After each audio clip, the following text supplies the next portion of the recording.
የኢትዮጵያ ፊልም ኢንዱስትሪ ሆሊውድ እንደሚባል ሰይፉ ፋንታውን ነው በቀጥታ ስርጭት ያወራው። ማምለሰት ሙጬ ልዕልት በላ ከሷ ጋር የሚስተካከል ሌላ ቆንጆ የላችሁ? 3 ብርም 6 ብርም ኪሎ በልተን ሂድ።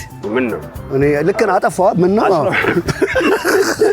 ሞገደኛው ኃይለኛው ቦዛው ሸብቦ ከአግዳሚው ስር ከሶፋው ስር የዘፈቀኝ ዘቦ ሊያስቀረኝ አስቦ የግሩፕ ነበረ ከጣሊያን ጋርና ከአበሻና ለንገርሽ ወዴን አውጥቼ የልቤን ለርዳሽ በዘዴ ከኳስ በፊት ጠጅ ነው የምንጠጣው።